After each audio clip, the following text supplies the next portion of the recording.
এর বউ 16 বছর সংসার করছি, সে যদি আমার ভাত না খাইতো আমার কুয়ে দিত। ওর কাবিন ছিল 1 লাখ টাকা, তারপরে সেই কাজটা করে না। আমার কি করছে, ঘুমের ওষুধ খাওয়াইয়া রাতকে আমার এই কাজটা করে দিচ্ছে। প্রেম করে বিয়ে, এরপর আবার দ্বিতীয় বিয়ে করার শাস্তি হাতে নাতে দিল গৃহবধূ, তা আবার বিশেষ অঙ্গ কেটে। ঘটনাটি ঘটেছে গাজীপুর মহানগরের পুবাইল থানার খুরাইত জয়নগর এলাকায়। জানা গেছে, স্বামী আবার বিয়ে করতে চাইলে সেটি নিয়ে অবিশ্বাস ও পারিবারিক কলহের জেরে এক স্ত্রী ঘুমন্ত স্বামীর পুরুষাঙ্গ কেটে মারাত্মক জখম করেছেন বলে অভিযোগ পাওয়া গেছে। আমি যেমন তোর পাবোই না, তুইও যে জীবনে তুই সংসার না করতে পারছিস, তোর হেকেল করে দিলাম। ভোরে এ ঘটনাটি ঘটে।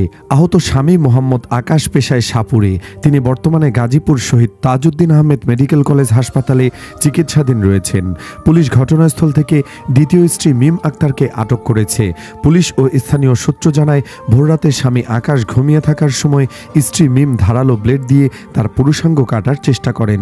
এতে আকাশ গুরুতর জখম হন, তবে অঙ্গ সম্পূর্ণ বিচ্ছিন্ন হয়নি। আন্টি ধরেন আমার কাটতে লাইছে, পরিবারের সদস্যদের দাবি, প্রেমের সম্পর্ক থেকে তাদের বিয়ে হলেও বিয়ের পর থেকে মিম সন্দেহ করতেন আকাশ প্রথম স্ত্রীর সঙ্গে যোগাযোগ রাখছেন। এই সন্দেহ থেকেই তিনি এই নৃশংস কাজটি করেন বলে ধারণা করা হচ্ছে। ঘটনার পর স্থানীয় নারীরা ক্ষুব্ধ হয়ে অভিযুক্ত মিমকে মারধর করলে পুলিশ খবর পেয়ে ঘটনাস্থলে গিয়ে তাকে আটক করে থানায় নিয়ে যায়। পুবাইল থানার সেকেন্ড অফিসার এসআই নাজমুল হক জানান, ঘটনাটি তদন্তাধীন। প্রাথমিকভাবে পারিবারিক কলহ ও সন্দেহ থেকেই এমন ঘটনা ঘটেছে বলে ধারণা করা হচ্ছে। প্রয়োজনীয় আইনগত ব্যবস্থা নেওয়া হচ্ছে। এদিকে পটুয়াখালীর বাউফলে পারিবারিক দ্বন্দ্বের জেরে স্বামীর বিশেষ অঙ্গ কেটে পালিয়েছেন স্ত্রী। পরে তাকে উদ্ধার করে উপজেলা স্বাস্থ্য কমপ্লেক্সে ভর্তি করানো হয়। সকালে উপজেলার নাজিরপুর ইউনিয়নের ধান্দি গ্রামে এ ঘটনা ঘটে। আহত স্বামীর নাম মোহাম্মদ শাকিল হাওলাদার। তিনি ওই এলাকার রফিক হাওলাদারের ছেলে। ঘটনার পর স্ত্রী পালিয়ে গেছেন বলে জানা গেছে।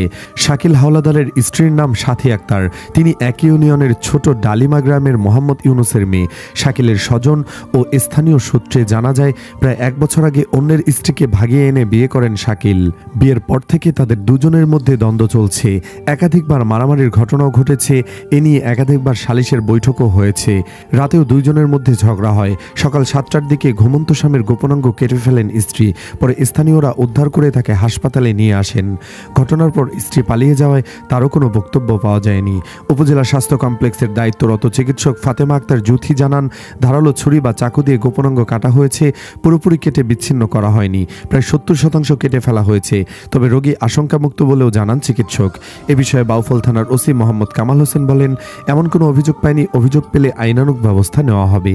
সুপ্রিয় দর্শক, গাজীপুরের ঘটনার জন্য দায়ী ভুক্তভোগী স্বামী নিজেই। কারণ সে প্রথম বউকে তালাক দিয়ে আবার যোগাযোগ করেছে, তাই দ্বিতীয় স্ত্রী এমনটি করেছে। অনেকে বলছে ঠিক কাজ করেছে। দর্শক, আপনিও কি তা মনে করেন? কমেন্ট বক্সে ইয়েস অথবা নো লিখে জানিয়ে দিন আপনার মূল্যবান মতামত। ভিডিওটি ভালো লাগলে লাইক ও শেয়ার করুন। আর আমাদের চ্যানেলে নতুন হলে সাবস্ক্রাইব করে সাথেই থাকুন। ধন্যবাদ।